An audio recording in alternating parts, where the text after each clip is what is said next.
খোলা দরজায় ঠেলা দিয়ে ঢুকলো ও ঘরে। দেখলো, আলোতে দেখলো, এ কি, অনিতা কোথায়? তার বদলে খাটে পাতা বিছানায় বিলোল ভঙ্গিতে সুরভি শুয়ে আছে। অনিতা, অনিতা কোথায়? চিৎকার করে উঠল অনিমেষ। টলে পড়ে গেল মাটিতে। পরদিন সকালে হাসপাতালে অনিমেষের জ্ঞান হলো। একটু সুস্থ হলে শুনল গত রাত্রে ট্রেন অ্যাক্সিডেন্টে অনিতা মারা গেছে। আর ক্যালেন্ডারের তারিখে যে রক্তবিন্দুটা দেখেছিল সেটা আসলে লাল কালির চিহ্ন। মরবার অনেক আগেই তারিখটা দাগিয়ে রেখেছিল সুরভি।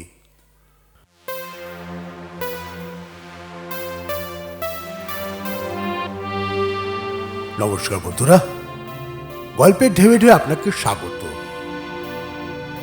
গল্পের ঢেবে ঢেবে আজকের গল্প পড়তে চলেছি রক্তের ফোঁটা। লেখক অচিন্ত কুমার সেনগুপ্ত। গল্প পাঠে আমি সাগর লাহিড়ী।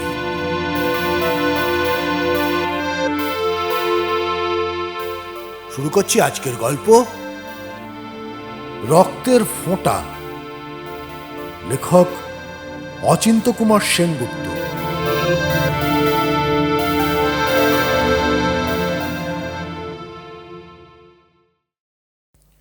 সিঁড়ি দিয়ে নামতে নামতে হঠাৎ পা হড়কে পড়ে যাচ্ছিল অনিমেষ। মুহূর্তে রেলিংটা ধরে ফেলে সামলালো নিজেকে। নিজের দিকে তাকালো, কই কিছুই পড়ে টড়ে নেই তো। কলার খোসা, আমের চোকলা, নারকেলের ছোবড়া, কিছু নেই তো। জলও তো নেই এক ফোঁটা। শুকনো খটখটে সিঁড়ি। জুতোর তলাটাও দেখলো একবার, সেখানেও কিছু লেগে নেই। মনে মনে হাসলো অনিমেষ। খুব তাড়াতাড়ি করছিল বলেই হয়তো পা বেচাল হয়ে পড়েছিল। ছন্দ রাখতে পারিনি ঠিক মতো। চোখের পলকে কি দুর্ঘটনাই না হতে পারত? ভাঙতে পারত হাড়গোড়, মাথা, মেরুদণ্ড। এতক্ষণে তাহলে রেল স্টেশনের পথে না হয়ে হাসপাতালের পথে, ট্যাক্সিতে না হয়ে অ্যাম্বুলেন্সে। সত্যি এক চুলের ফারাক, একটা সুতোর এদিক ওদিক। এত তাড়াহুড়োর কোনো মানে হয় না। অনিমেষের এখন বয়স হয়েছে, তার ধীর স্থির হওয়া উচিত। কিন্তু কি আশ্চর্য, ঠিক সময়ে সমর্থ হাতে রেলিংটা ধরে ফেলতে পারল। ঠিক অত দূরে রেলিং, পড়বার সময় হাতের হিসেব থাকলো কি করে? মনে হলো কে যেন হাতের কাছে রেলিংটা এগিয়ে এনে দিয়েছে। কিছু বলেনি, তবু ট্যাক্সিটাও ছুটেছে প্রাণপণ, যেন ড্রাইভারের ভীষণ তাড়া। কিন্তু বেগে ছুটলেই আগে পৌঁছানো যায় না সব সময়। মনে হচ্ছিল ট্যাক্সিটাই অ্যাক্সিডেন্ট করে বসবে, হয় কাউকে চাপা দেবে, নয়তো হুমড়ি খেয়ে পড়বে কোনো গাড়ির ওপর, নয়তো কোনো মুখোমুখি সংঘর্ষ। অত শত না হয় নির্ঘাত জ্যাম হবে রাস্তায়। ট্যাক্সিটা পৌঁছতে পারবে না, ট্রেন ছেড়ে দেবে, যেন এত সুখ সহ্য করবার নয়। ভাগ্য ঠিক বাদ সাধবে, বাগড়া দেবে। না, হন্তদন্ত ট্যাক্সি শেষ পর্যন্ত এসে পৌঁছেছে, ট্রেনটা ছাড়েনি। কামরার খোলা দরজার ওপর অনিতা দাঁড়িয়ে। বাবা, আসতে পারলে? অনিতা খুশিতে ঝলমল করে উঠল। কত বাধা, কত বিপদ! বা, আর বাধা বিপদ কোথায়? সব তো খোলসা হয়ে গিয়েছে। অনিতা নির্মুক্ত মনে হাসল। এখন তো ফাঁকা মাঠ, যাকে বলে লাইন ক্লিয়ার। অনিমেষও হাসল স্বচ্ছন্দে। হঠাৎ ইঞ্জিনটা হুইসল দিয়ে উঠল। অনিমেষ বুঝি উঠতে যাচ্ছিল। অনিতা বললে, আর উঠে কি হবে, গাড়ি ছেড়ে দিচ্ছে। না, ওটা অন্য প্ল্যাটফর্মের ইঞ্জিন। যা ভয় পাইয়ে দিয়েছিল, বললে অনিমেষ। তোমার সবটাতেই ভয়। একটু বা ব্যঙ্গ মেশালো অনিতা। না, ভয় আর কোথায়। কামড়াতে উঠল অনিমেষ। ঘড়ির দিকে তাকিয়ে দেখল সামান্য কয়েক মিনিট বাকি আছে। বললে, কিছুক্ষণ বাকি, কিন্তু কতক্ষণ? ধরো 1 বছর। কথাটাকে অন্য অর্থে নিয়ে গেল অনিমেষ। না না, অতদিন কেন? এ কি আমরা ডিভোর্সের পর বিয়ে করতে যাচ্ছি যে 1 বছর অপেক্ষা করতে হবে? না, তা নয়, তবে অনিমেষ আমতা আমতা করতে লাগলো। তবে নয়। অনিতা অসহিষ্ণু হয়ে বললে, শ্রাদ্ধ শান্তি হয়ে গিয়েছে, এখন আর তোমার দ্বিধা কি? তবু লোকে বলে 1 বছর অপেক্ষা করা ভালো। ছাই বলে, কে বলে না? আমি কত বছর অপেক্ষা করে আছি বলো তো? কণ্ঠস্বরে অভিমান আনলো অনিতা। আর আমি দেরি করতে প্রস্তুত নই। কিন্তু চলেছে তো কলকাতার বাইরে। কি করব? হঠাৎ বদলি করে দিল, তাতে কি হয়েছে? তুমি দিনক্ষণ ঠিক করে চিঠি লিখলেই আমি ঝপ করে চলে আসব। লঘু ভার হাসল অনিতা। বিয়ে করতে আর হাঙ্গামা কি? শুনছি আমাকেও নাকি বাইরে ঠেলে দেবে। দিক না, তাহলে মফস্বলে যাব। আর যদি না দেয়, কলকাতাতেই থাকো, চলে আসবো এখানে। মোট কথা, চোখের তীক্ষ্ণ আকুতি নিয়ে তাকালো অনিতা। শুভস্য শীঘ্রং। লোকে কি বলবে? লোকের কথা ছেড়ে দাও। লোকে বলবে বউ মারা যাওয়ার 1 মাস পরেই বিয়ে করলো। 1 বছর পরে করলেও বলবে। একটু বা তপ্ত হলো অনিতা। লোকের হাতে সৃষ্টি স্থিতি প্রলয়ের ভার নেই। লোকে কি জানে আমার তপস্যার কথা?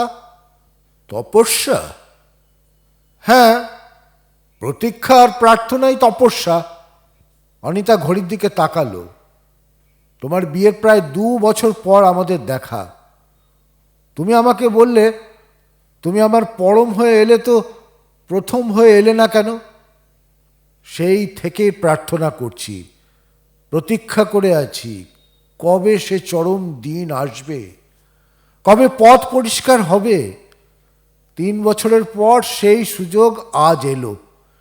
এই 3 বছর সমানে আকাঙ্ক্ষা করে এসেছে আমাদের স্বাধীনতা। অর্থাৎ গত 3 বছর ধরেই অনিতা সুরভির মৃত্যু কামনা করে এসেছে। বুকের মধ্যে একটা ঘা মারার শব্দ শুনল অনিমেষ।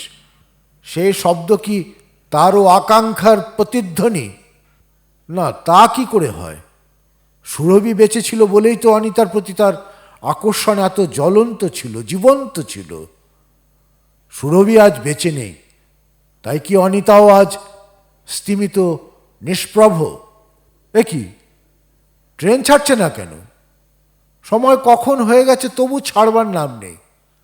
ছাড়বার ঘন্টা পড়লেই তো অনিমেষ নেমে যেতে পারে, রুমাল নেড়ে দিতে পারে বিদায়।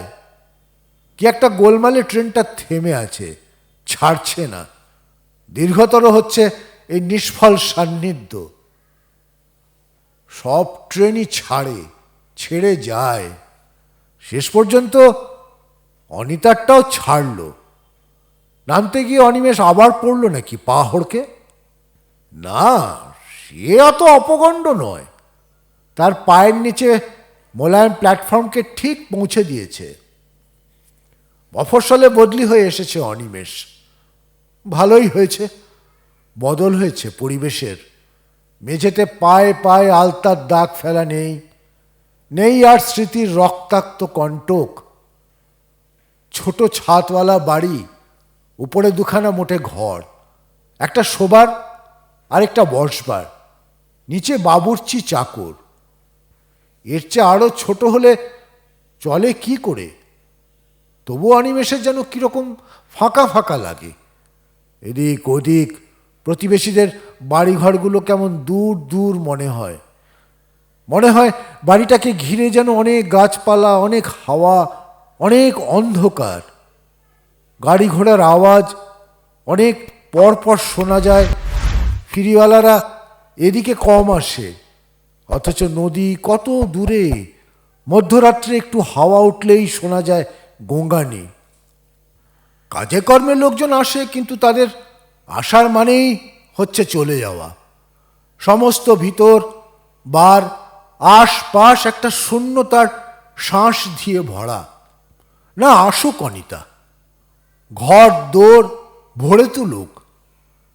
আশ্চর্য, সেই রকমই চিঠি লিখেছে অনিতা।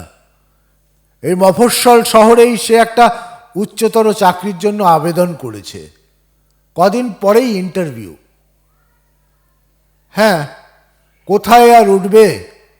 অনিমেষেরই অতিথি হবে অনিতা।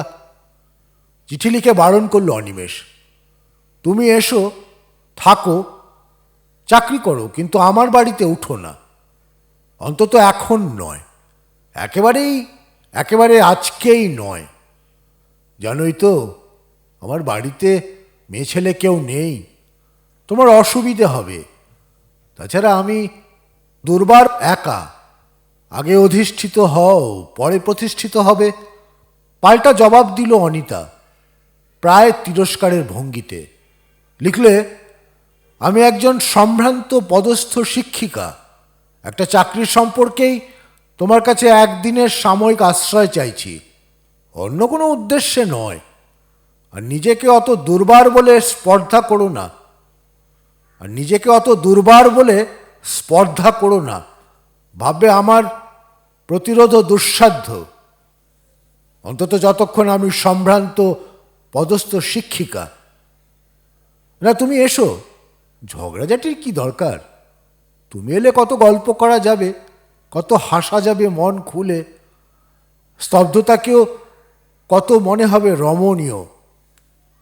আজ সন্ধ্যের ট্রেনে আসবে অনিতা, শুধু রাতটুকু থাকবে। কাল সকালে ইন্টারভিউ দিয়েই দুপুরের ট্রেনে ফিরে যাবে নিজের জায়গায়। সকাল থেকেই মেঘ মেঘ, বৃষ্টি বৃষ্টি, দুপুরে ঘন ঘোর করে বর্ষা নেমেছে। সন্ধ্যের দিকে তোড়টা কমলেও হাওয়াটা পড়েনি, চলেছে জলু হাওয়ার ঝাপটা। স্টেশনে এসে অনিমেষ শুনল গাড়ি 3 ঘন্টার উপর লেট। ভীষণ দমে গেল শুনে। বাইরে দুর্যোগ থাকলেও অন্তরে বুঝি একটা আগুনের ভাণ্ড ছিল, সেটা নিভে গেল ধুঁইয়ে ধুঁইয়ে। রাস্তায় জনমানব নেই, দোকানপাট বন্ধ, শুধু একলা এক পথ হারা হাওয়া এলোমেলো ঘুরে বেড়াচ্ছে। সাইকেল রিক্সা করে বাড়ি ফিরল অনিমেষ। সিঁড়ি দিয়ে ওপরে উঠে দেখল, এ কি, তার শোবার ঘরে আলো জ্বলছে, দরজার তালা বন্ধ। হাওয়ার দাপটে দরজার পাল্লা দুটো ফাঁক হয়েছে, তারই মধ্য দিয়ে দেখা যাচ্ছে আলো। তবে কি ঘর বন্ধ করে বেরোবার আগে ভুলে সুইচটা অন করে রেখেছিল? তাই হবে, নইলে আলো জ্বলে কি করে? পথে আসতে দেখছিল, স্টেশনেও তাই। ঝড়ের উৎপাতে সারা শহরের কারেন্ট অফ হয়ে গিয়েছিল। কে জানে, কারেন্ট হয়তো ফিরে এসেছে এতক্ষণে। বারান্দার সুইচটা টিপল, আলো জ্বলল না, হয়তো বারান্দার বাল্বটা ফিউজ হয়ে গিয়েছে। দরজার তালা খুলে ঘরে ঢুকতেই ঘরে আর আলো নেই। মুখস্থ জায়গায় হাত রেখে সুইচ পেল অনিমেষ, সুইচ টিপল, আলো জ্বলল না। না আসেনি কারেন্ট, কিংবা এসে এখন আবার অফ হয়েছে। হাতে টর্চ টিপল অনিমেষ। মনে হলো ঘরের মধ্যে অন্ধকার যেন নড়ছে, চড়ছে, ঘোরাঘুরি করছে। অন্ধকার কোথায়? একটা লোক। কে? ভয়ার্থ চিৎকার করে উঠল অনিমেষ। দরজা খোলা পেয়ে লোকটা পালিয়ে গেল বুঝি। অনিমেষ প্রবল শক্তিতে দরজা বন্ধ করল। প্রায় কারেন্ট বন্ধ হয় বলে ক্যান্ডেল আর দেশলাই হাতের কাছে মজুত রাখে, তাই জ্বালল এখন। হোক মৃদু, একটা স্থির অবিচ্ছিন্ন আলো দরকার। কই লোকটা যায়নি তো। খাটের বাজু ধরে চুপ করে দাঁড়িয়ে আছে। এ কে? একটা বোবা আতঙ্ক অনিমেষের গলা টিপে ধরল। এ যে সুরভি। পরনে কস্তা পাড় শাড়ি, সিঁথিতে ডগডগে সিঁদুর, খালি পায়ে টুকটুকে আলতা, ঠোঁট দুখানি চুনে ক্ষয়ের রঙিন করা। সুরভি ডান হাতের তর্জনী তার ঠোঁটের ওপর রাখল, যেন ইঙ্গিত করল অনিমেষ যেন না চেঁচায়, না কথা বলে। তারপর আস্তে আস্তে হেঁটে হেঁটে দেওয়ালের দিকে সরে এলো সুরভি। সরে গেল যেখানে একটা ক্যালেন্ডার ঝুলছে, একটা তারিখের উপর আঙুল রাখল। দুই চোখে ক্রুদ্ধ ভর্ৎসনা পুড়ে তাকালো অনিমেষের দিকে। সেই চিহ্নিত তারিখে টর্চের আলো ফেলল অনিমেষ। দেখলো আঙুলের ডগায় করে এক ফোঁটা রক্তের দাগ রেখেছে তারিখে। কোন তারিখ? এ তো আজকের তারিখ, বাংলা 28শে আষাঢ়, বৃহস্পতিবার। 28শে আষাঢ় কি? 28শে আষাঢ় অনিমেষ সুরভির বিয়ের দিন। একদম ভুলে গিয়েছিল। আর আর বছর সুরভি মনে করিয়ে দিত। এবারও তেমনই মনে করিয়ে দিতে এসেছে। অদূরে দাঁড়িয়ে হাসছে সুরভি। কেমন মজা! যেতে না যেতেই মুছে দিয়েছ মন থেকে, মুছে দিয়েছ দেয়াল থেকে। ঘুরে ঘুরে চারিদিকে দেয়ালের দিকে তাকাতে লাগলো। আমার একটা ছবিও কোথাও রাখোনি। সুরভি? তাকে ব্যাকুল হাতে ধরতে এলো অনিমেষ। হা হা করে একটা বাতাস ছুটে গেল ঘরের মধ্যে। বন্ধ দরজা জানলা ঝরঝর করে উঠল। সিঁড়িতে শোনা গেল নেমে যাওয়ার পায়ের শব্দ। শুধু যেন সুরভি একা নয়, তার সঙ্গে আছে আরো অনেকে। একসঙ্গে নেমে যাচ্ছে, একসঙ্গে নেমে যাচ্ছে, কেবল নেমে যাচ্ছে, ভারী পায়ে, ক্লান্ত পায়ে নেমে যাচ্ছে। ভয় আপাদমস্তক ঘেমে উঠল অনিমেষ। হঠাৎ আলো জ্বলে উঠল। মনে হলো এ আলো নয়, কে যেন সহসা হেসে উঠেছে খিলখিল করে। তাড়াতাড়ি অল্প স্বল্প খেয়ে শুয়ে পড়ল অনিমেষ। টর্চ, ছাতি, ওয়াটারপ্রুফ দিয়ে চাকরকে পাঠালো স্টেশনে। যত টাকা লাগুক যেন রিক্সা ঠিক রাখে, যত দেরি হোক ঠিক মতো আসতে পারে যেন অনিতা। ঘড়িতে রাত বেশি হয়নি, কিন্তু মনে হচ্ছে যেন অনন্ত রাত। গাছগাছালির মধ্যে বাড়িটাকে মনে হচ্ছে যেন রুদ্ধশ্বাস কবরের স্তূপ। কেবল বাতাসের হা হা, ডালপালার কাতরতা। বিছানায় জেগে বই পড়ছে অনিমেষ। জাগ্রত সমর্থ বন্ধুর মতো আলোটা রয়েছে চোখের ওপর। খটখট খটখট দরজায় কে আঙুলের শব্দ করল। চমকে উঠল অনিমেষ। নিশ্চয় মানুষ। অন্য কেউ হলে আলো নিভে যেত, হাওয়া উঠে দরজা জানলা কাঁপাতো, সিঁড়িতে পায়ের শব্দ হতো, নয়তো কুকুর কোথাও কান্ত মরা কান্না। মানুষ বলেই বারান্দার আলোটা নেবেনি। ভয়ের জন্যে লজ্জা হতে লাগলো অনিমেষের। বালিশের নিচে হাত দিয়ে রিভলভারটা একবার অনুভব করল। ধীরে ধীরে খুলে দিল দরজা। এ কি তুমি অনিতা? ওহ, কি ভীষণ লেট তোমাদের গাড়ি। আর তারপর কি জঘন্য বৃষ্টি। তোমার জন্যে স্টেশনে চাকর পাঠিয়েছিলাম, সে কোথায়? কই, কারোর সঙ্গে দেখা হয়নি তো। একাই চলে এলাম। ঘরের মধ্যে ঢুকে পড়ল অনিতা। তোমার মালপত্র কোথায়? সব স্টেশনে পড়ে আছে। শোনো, আমি ভীষণ ক্লান্ত, এক গ্লাস জল খাবো। টেবিলের ওপর ঢাকা গ্লাসে জল ছিল, তাই ঢকঢক করে খেয়ে নিল অনিতা। বললে, শোবার জায়গা করেছ কোথায়? পাশের ঘরে। আমি যাই, শুয়ে পড়ি গে, দাঁড়াতে পারছি না। ম্লান রেখায় হাসল অনিতা। নিদারুণ ঘুম পেয়েছে। বা, সে কি, খাবে না? না, পথে অনেক খাওয়া হয়েছে। আচ্ছা আসি। পাশের ঘরে গিয়ে দ্রুত হাতে দরজায় খিল চাপালো অনিতা। তবু দরজায় মুখ রেখে বললে অনিমেষ, ঘরের আলোটা জ্বেলে রেখো, আর দেখো নতুন জায়গায় যেন ভয় পেও না। ভয় পেলে আমাকে ডেকো। অনিতার যেন কিছুতেই ভয় নেই। তার বুঝি অনিমেষকেই ভয়। কেন কেন দুজনে আজ ঝড়ের রাতে একসঙ্গে এক ঘরে থাকবে না? থাকলে জীবন্ত লোকের সংস্পর্শে পরস্পরের আর ভয় থাকতো না। আর যে ভয়ের কথা অনিতা ভেবেছে সে যে কত অবাস্তব গায়ের উত্তাপে বুঝিয়ে দিত। তখন কত রাত কে জানে। দু ঘরের মাঝের দরজায় টুক করে একটা শব্দ হলো। সে শব্দ স্পষ্ট চিনল অনিমেষ। সে খিল খোলার শব্দ। রুদ্ধ নিঃশ্বাসে বিছানায় বসে রইল অনিমেষ। কই, অনিতা এলো না এ ঘরে? না, অনিমেষকেই ডাকছে অনিতা। এক নির্জনতা ডাকছে এক নিঃসঙ্গতাকে, এক ভয় আর এক ভয়কে। পা টিপে টিপে অনিমেষই উঠে গেল। খোলা দরজায় ঠেলা দিয়ে ঢুকলো ও ঘরে। দেখল, আলোতে দেখল, এ কি, অনিতা কোথায়?